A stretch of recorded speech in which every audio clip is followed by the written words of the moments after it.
I have my wife Ginger, my 2 kids, Julie Mae and Dakota, 3 dogs, 2 cats, a bearded dragon, and it's like a zoo. We've been married for 14 years, and I feel like we've been going ever since the day we said I do. Phones start ringing at 6 o'clock in the morning. We take showers together, not because it's a romantic thing, it's because it cuts down time. Get up, come on. We start with Dakota, we get him ready. Come on, let's go. Hurry up. Honey, it's time to wake up. Julie Mae's up 30 minutes later. The day in the office is crazy. The phones go nonstop, faxing. Hold on. It feels like we can't get anything done. I'm worried about finances. I'm worried about, well, I gotta make the money, so I gotta make sure I have all these accounts with the money coming in. We're trying to get out of bankruptcy. About 3 o'clock, I usually get a stomach ache, thinking about all the other things I have to get done before we leave for football. Come on, buddy, let's go. We're late, come on. I'll see you there. Okay.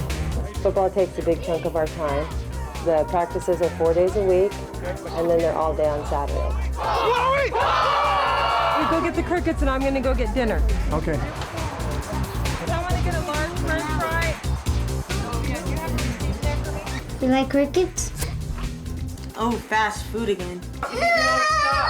Do you see what it's like with Julie Mae? We've tried disciplining, we've tried the point system. I mean, I feel it in my chest. It's so crazy. We've tried to have Friday nights our date night. My daughter would drop off at my mom's house, she takes care of her, and my son has nowhere to go. So he hangs out with us. We have no time together alone. Jules, drink your straw milk, go to sleep, come on. You have to get some rest. I don't sleep well as it is. My mind never stops going. Barbecues, lazy Sundays seem somewhat of a fantasy to me. I know it happens because I've seen it in the movies. I love my wife. She's the world to me. My kids mean everything to me. And I just hope DrPhil can help us get our life together. You guys have a lifestyle, and I know we sped that up for effect and all of that and all, but it's because we were compressing.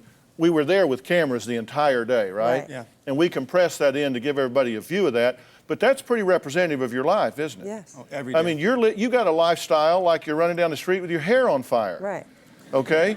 And do you guys agree that you can get into a position where you thrive on crisis? Yes. Oh, absolutely. Like I said, I never stop. I mean, if the crisis she tells me I go from crisis to crisis. I don't take care of things right away. I do crisis management. And then Like putting out fires all day long. Yeah, because you've got like, what, 5 phones in your house? Mm-hmm.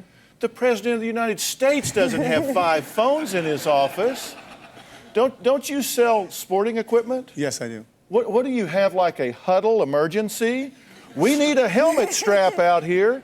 You go in by chopper or something to get why do you need 5 phones? Well, you try to service your customers. I mean, I've got over 300 accounts, and it's trying to service all 300 and trying to fulfill their needs and be a good salesman and a good person. And it's just to the point right now where we finally said, you know what, is it worth it? It's not. I mean... Well, the truth is you don't have 300 accounts. You have 304 accounts because you got to add you got to add your wife, and you got to add those 2 kids. Yeah. And they ought to go at the top of that list, Yeah. not the bottom.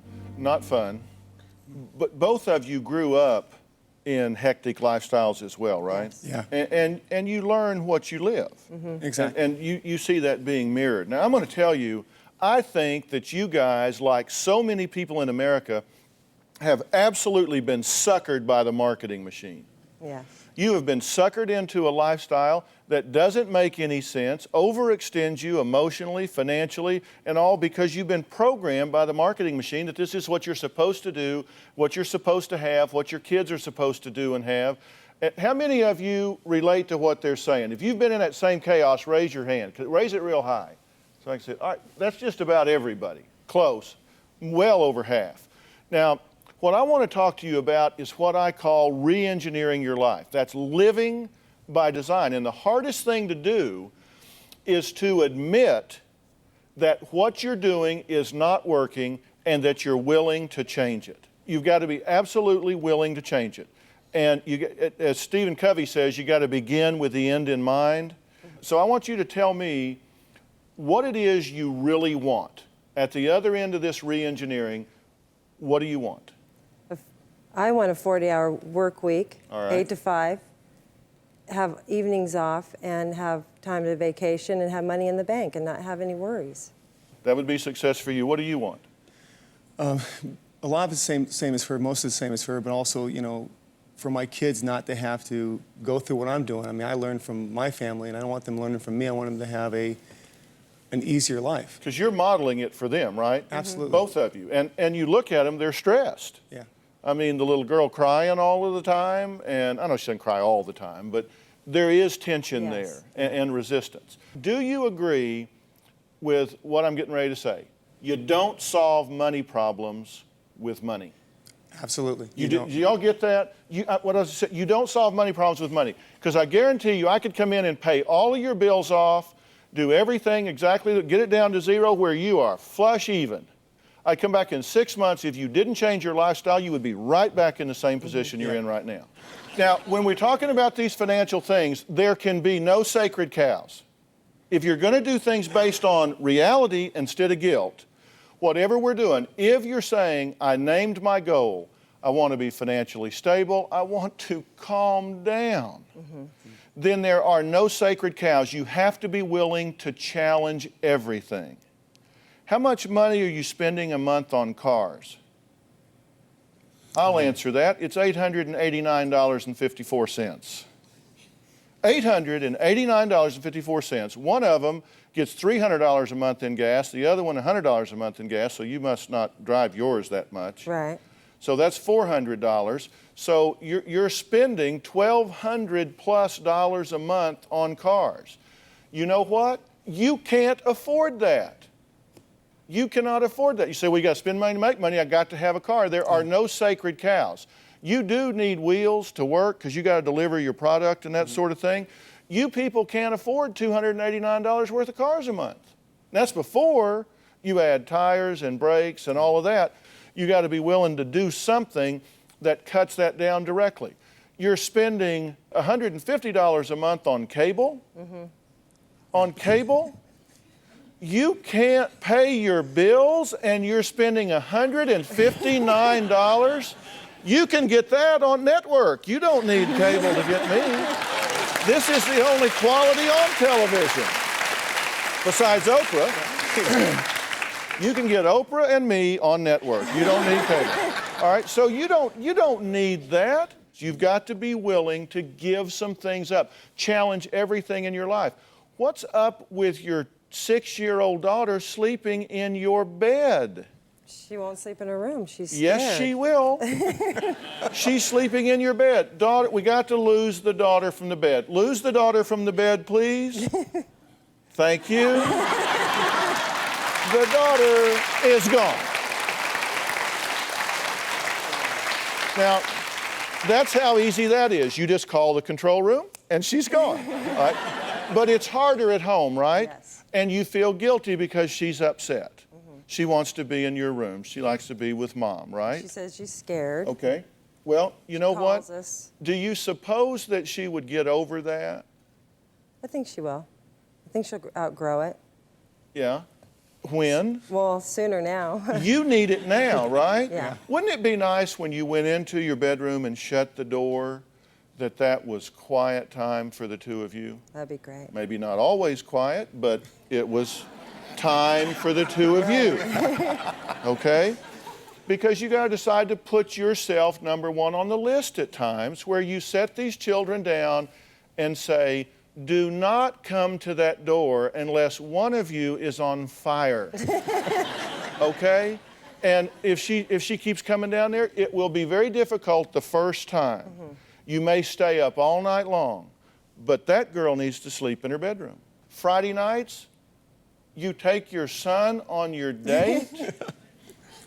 Well, it hasn't been, I mean, we go to a movie, that's our date. It's 'cause we're going so fast, and it's just, we got to get up early in the morning for doing things and work-wise. It's not.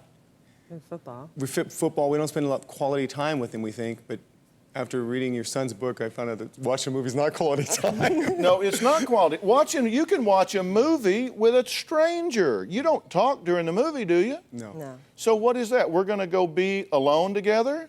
That's not quality time. You don't want to do that anyway. You need to, I mean, look at this. You're at a date. And your son said, lose the son from the date, please. Okay? Now he's gone. All right?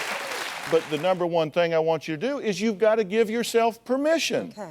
And change your language. You're saying, I have to do this. I have to do that. We have to have a lizard. How ridiculous does that sound when you hear it back from an adult? It's ridiculous. We have to have a bearded dragon eating 20 crickets a day in our house? Am I missing something here? You have to talk to Dakota. You need gotta to, convince no, him. you have to talk to Dakota. You have to have a family meeting when you get home and sit down and say, kids, we're calming down. We're stripping our life down. We're eliminating a lot of moving parts in this life. And if they're upset for a few days, trust me, they'll get over it.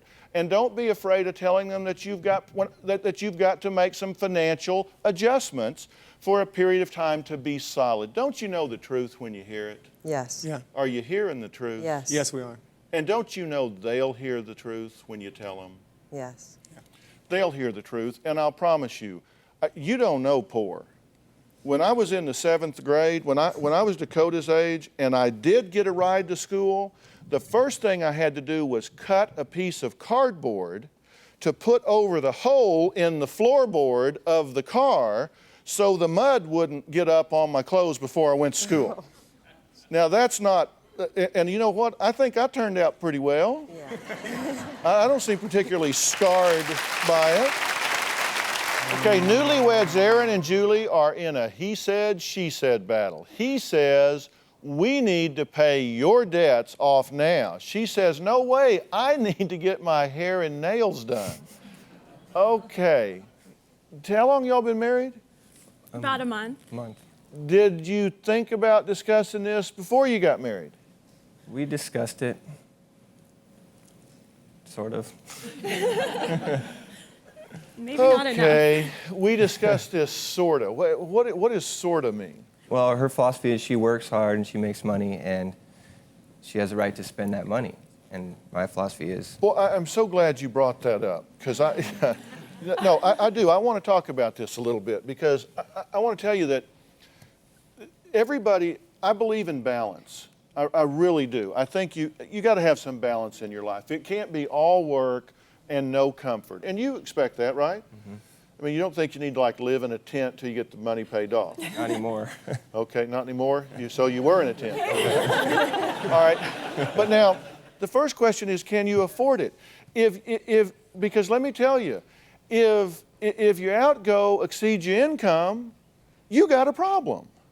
Right, but I think, okay, I'll just get another job Okay? to pay for my hair, nails, or the things that I think are... Okay, and then Nice. soon, I'm not talking to you, I'm now talking to you. Because these guys are you with some more jobs.